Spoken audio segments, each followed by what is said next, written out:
Audio Jungle. Audio Jungle.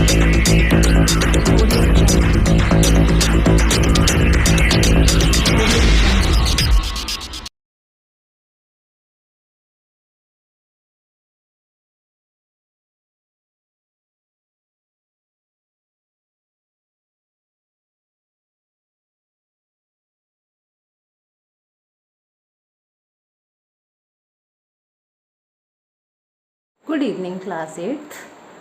आज मैं आपको सैट जुलाई 2022 में जो आपका साइंस का पेपर हुआ है उसका सॉल्यूशन दूंगी। क्वेश्चन पेपर में जैसा कि आपको पता ही है हमारे पास 14 प्रश्न हैं, जिसमें कि शुरू के 5 प्रश्न जो हैं वो MCQ हैं। पहला प्रश्न जो है हमारा वो है खरपतवार क्या होते हैं। तो खरपतवार आप जानते ही हैं, फसलों के साथ उगे अवांछित पौधे होते हैं। खरपतवार क्या है? फसलों के साथ उगे अवांछित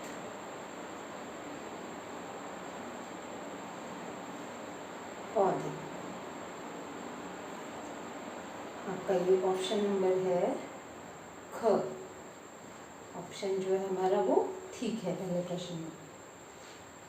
दूसरा प्रश्न है आपका, इनमें से कौन सा संचरणीय रोग नहीं है। ऑप्शन दिए हुए हैं गलगंड, हैजा, चिकन पॉक्स और क्षय रोग। तो हैजा, चिकन पॉक्स और क्षय रोग जो हैं वो क्या है? संचरणीय रोग हैं, यानी एक से दूसरे में फैलते हैं। जबकि गलगंड जो है, जिसका दूसरा नाम क्या है? घेंगा, जो कि गले में थायराइड ग्रंथि के फूलने से होता है और इसको ग्वाइटर भी कहते हैं। तो ये जो है संचरणीय रोग नहीं है। तो करेक्ट आंसर आपका है क ऑप्शन। तीसरा प्रश्न है, निम्न में से एक प्राकृतिक रेशा कौन सा एक प्राकृतिक रेशा है। 4 ऑप्शन दिए हुए हैं यहाँ पे भी आपको, कपास, रेशम, ऊन या उपरोक्त सभी। तो तीनों ही प्राकृतिक रेशे हैं। ये तीनों ही क्या है? प्राकृतिक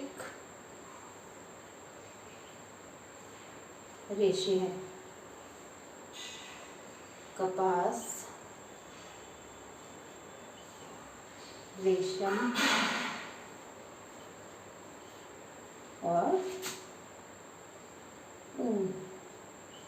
तो आपका जो ऑप्शन ठीक है यहाँ पर वो है उपरोक्त सभी, यानी कि घ ऑप्शन ठीक है। अगला क्वेश्चन है हमारा, निम्न में से कौन सी धातु जल के साथ सबसे तेज अभिक्रिया करती है। ऑप्शन दिए हुए आपको, तांबा, सीसा, सोडियम और चांदी। तो इनमें जो है सोडियम जो है सबसे ज़्यादा अभिक्रियाशील धातु है। जल के साथ बहुत तेज़ी से अभिक्रिया करती है और आग लग जाती है। तो ख ऑप्शन हमारा यहाँ पर ठीक है। 5वां प्रश्न है, निम्न में से कौन सा जीवाश्म ईंधन नहीं है। 4 ऑप्शन दिए गए हैं, जैसे बायोगैस, प्राकृतिक गैस, LPG और पेट्रोलियम। इनमें से बायोगैस जो है वो जीवाश्म ईंधन नहीं है। बाकी तीनों जो हैं जीवाश्म ईंधन के ही हिस्से हैं, जबकि बायोगैस जो है जीवाश्म ईंधन नहीं है। तो इस प्रकार हमने ये 5 MCQs अपने कर लिए। अब हम अगले प्रश्न की तरफ चलते हैं, जो कि 6ठा प्रश्न है हमारा, और इसका आपको 1 या 2 शब्दों में उत्तर देने के लिए कहा गया है। तो 6ठा प्रश्न जो है हमारा प्रश्न है, रबी की फसल कब उगाई जाती है। तो कब उगाई जाती है? ये शीत ऋतु में, यानी कि सर्दियों की जो फसलें हैं हमारी वो रबी फसल फसल होती हैं। जैसे सबसे आसान उदाहरण है इसका बच्चों गेहूं। 7वां क्वेश्चन है हमारा, रेशे कितने प्रकार के होते हैं? तो रेशे जो हैं वो 2 प्रकार के होते हैं। 2 प्रकार के होते हैं। कौन से? प्राकृतिक तथा कृत्रिम रेशे। रेशे जो है हमारे 2 प्रकार के होते हैं, प्राकृतिक और कृत्रिम। 8वां प्रश्न है, CNG का पूरा नाम लिखें। ये प्रश्न बहुत बार पूछा जाता है पेपरों में। तो CNG का पूरा नाम है संपीड़ित प्राकृतिक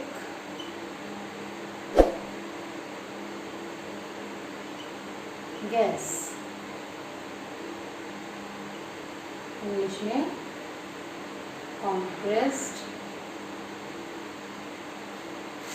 नेचुरल गैस। 9वां प्रश्न है हमारा, खालिस्तान है 9वां प्रश्न। खालिस्तान हैजा रोग कारक सूक्ष्म जीव है। तो हैजा जो है वो जीवाणु द्वारा फैलता है। हैजा का रोग कारक सूक्ष्म जीव कौन सा है? जीवाणु। 10वें प्रश्न में आपने ट्रू फॉल्स बताना है, सही गलत बताना है। पेपर बहुत आसान आता है बच्चों, अगर आप ध्यान से पढ़ाई करें तो आपको बिल्कुल भी दिक्कत नहीं आएगी। और ये कुछ ऐसे प्रश्न हैं जो आगे भी आपके काम आएंगे, यानी प्रतियोगी परीक्षाओं में ये प्रश्न पूछे जाते हैं। अगला है हमारा जो ट्रू फॉल्स है, उसमें पूछा है कि धात्विक ऑक्साइड,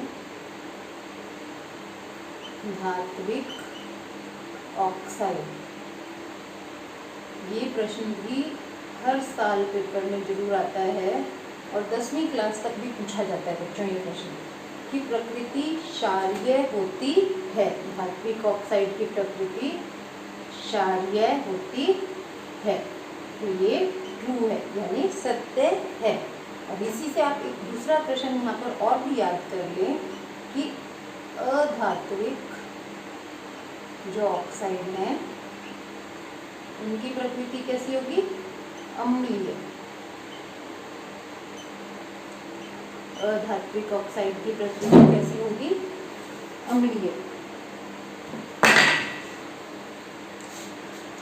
और हम अपने 11वें प्रश्न की तरफ बढ़ते हैं। 11वां जो प्रश्न है उसमें आपको 20 से 30 शब्दों में उत्तर देना है। साइंस के जब भी आप प्रश्न उत्तर लिखें तो कोशिश करें कि पॉइंट वाइज आंसर देने की कोशिश करें, जिससे कि आपका उत्तर अच्छा भी बनेगा। अगला प्रश्न है हमारा 11वां, समझाइए जीवाश्म ईंधन समाप्त होने वाले प्राकृतिक संसाधन क्यों हैं। सबसे पहले हम देखें कि प्रश्न में ही हमें उत्तर मिल जाएगा। तो सबसे पहला क्या पॉइंट होगा हमारा कि जीवाश्म ईंधन को बनने में, जीवाश्म ईंधन पार्ट का जो नाम है आपके वो जीवाश्म ईंधन ही है, कोयला और पेट्रोलियम। तो जीवाश्म ईंधन को बनने में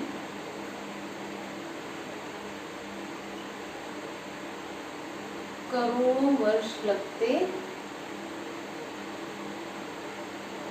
हैं। पहला पॉइंट ये हो गया आपका। और दूसरा है कि ये ऊर्जा के अनवीकरणीय स्रोत हैं, यानी अगर आपने इनको एक बार इस्तेमाल कर लिया तो आप इनको पुनः इस्तेमाल नहीं कर सकते। ये क्या है? ऊर्जा के अनवीकरणीय स्रोत हैं। इसे आसान भाषा में आप ऐसे भी लिख सकते हैं कि इन्हें एक बार इस्तेमाल करके पुनः इस्तेमाल नहीं कर सकते। 12वां प्रश्न है आपका, सूक्ष्म जीव किसे कहते हैं, ये कितने प्रकार के होते हैं। तो सूक्ष्म जीव वे जीव हैं, सूक्ष्म जीवों को हम नंगी आंखों से नहीं देख सकते।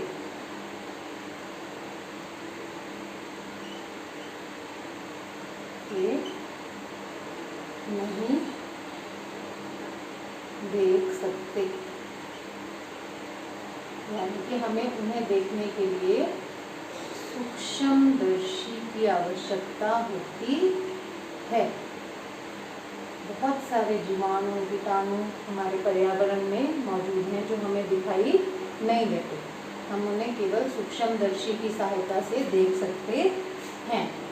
और अगला पार्ट जो है इस प्रश्न का है कि ये कितने प्रकार के होता है। तो मुख्य रूप से 4 प्रकार, और अगर विषाणु को मिला दें तो 5 प्रकार के होते हैं।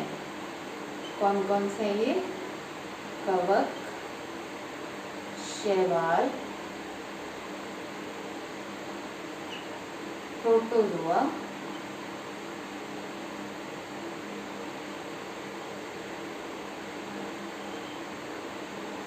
कवक, शैवाल, प्रोटोजोआ, जीवाणु और विषाणु यानी कि वायरस। तो इस प्रकार आपके 2 प्रश्न हो गए।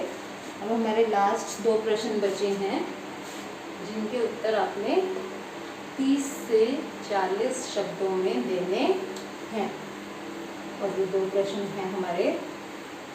13वां प्रश्न है कि प्रमुख कृषि पद्धतियों का संक्षिप्त वर्णन करें। तो कृषि पद्धति का मतलब यहाँ पर ये है कि खेती करने के लिए हम कौन कौन से स्टेप्स अपनाते हैं। तो सबसे पहला जो है वो है मिट्टी तैयार करना। मिट्टी तैयार करने का मतलब आप इसमें 2 लाइन और लिख भी सकते हैं, जैसे कि मिट्टी को खोदा जाता है, उसे पोला बनाया जाता है ताकि वायु उसमें अच्छी तरह से संचरित हो सके, और उसमें खाद वगैरह मिला के केंचुए मिलाए जाते हैं जिससे कि मिट्टी को वो उलट पलट करें और मिट्टी की उपजाऊ क्षमता बढ़ सके। अगला स्टेप है हमारा बुआई, यानी कि बीज डालना।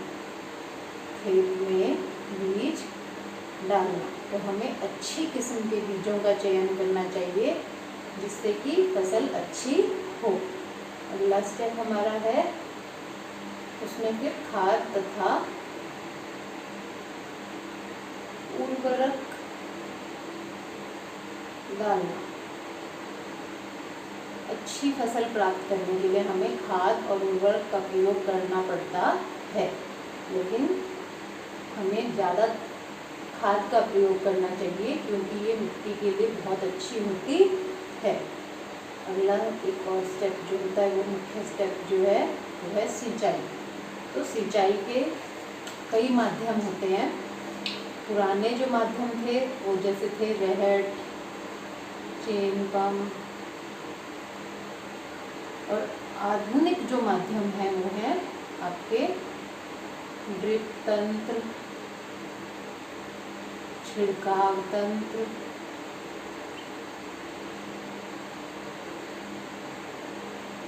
इसके बाद 5वां हमारा जो हो गया खरपतवार को हटाना। खरपतवार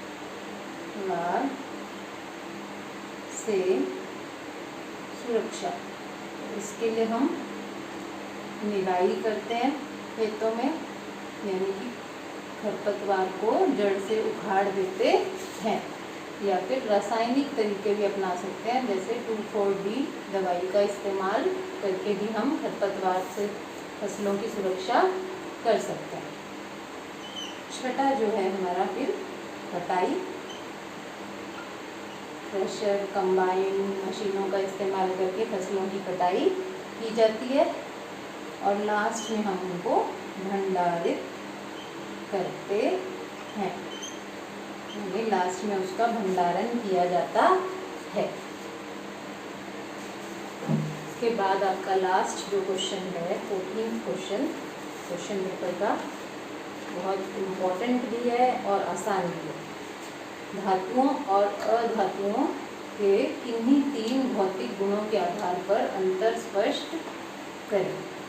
अब यहाँ देखिए केवल 3 ही अंतर आपसे पूछे हैं, 3 नंबर का क्वेश्चन है तो 3 पॉइंट आप लिखेंगे, लेकिन हमने आपको क्लास में कम से कम 7 अंतर बताए हैं। तो जब भी अंतर लिखने वाला प्रश्न आए तो आप उसको पॉइंट वाइज इस तरह से बनाएंगे। एक साइड हम धातु लिख लेते हैं, एक साइड अधातु लिख लेते हैं। सबसे पहले तो धातु के हम यहाँ पे कुछ एग्जाम्पल लिख लेते हैं, जैसे लोहा, चांदी, और अधातु के भी लिख लेते हैं, जैसे ऑक्सीजन,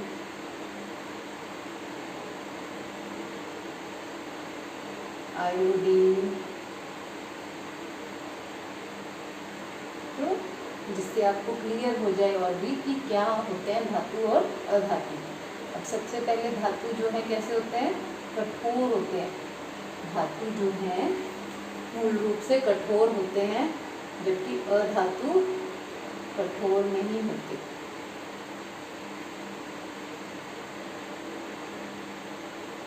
ये ज़्यादातर द्रव या गैस अवस्था में मिलते हैं। दूसरा, धातु जो है चमकीली होती हैं, ज़्यादातर शुद्ध रूप में धातुएं जो हैं चमकीली होती हैं और ये चमकीली नहीं होती। तीसरा है कि धातुएं जो हैं आघात वर्धनीय होती हैं, यानी कि इनको पीटकर पतली चादरें बना सकते हैं, जबकि अधातुएं नहीं होती, आघात वर्धनीय नहीं होती। चौथा पॉइंट, धातुएं जो हैं तन्य होती हैं और ये नहीं होती। इससे आपको बहुत आसान हो जाता है जब हमें अंतर लिखना है और हम इस तरह से लिखें। पांचवा पॉइंट है, धातुएं विद्युत और ऊष्मा की सुचालक होती हैं, जबकि अधातुएं जो हैं वो हैं सुचालक, यानी कि विद्युत और ऊष्मा की को अपने अंदर से नहीं गुजरने देती। छठा पॉइंट है, धातुएं जो हैं ध्वनिक होती हैं, यानी कि अगर ये ठोकर मारी जाए तो ये ध्वनि उत्पन्न करती हैं, और अधातुएं जो हैं ध्वनिक नहीं होती। इस प्रकार मैंने आपको पूरा पेपर ये सॉल्व करके दिखा दिया बच्चों। इससे आपको ये भी पता चला होगा कि हमें पेपर को किस प्रकार से सॉल्व करना चाहिए। ये आपके लिए एक तरह से प्रैक्टिस है। आप इस पेपर को दोबारा से वीडियो देखकर अपनी कॉपी में करें और बाकी भी वीडियो देखें आप।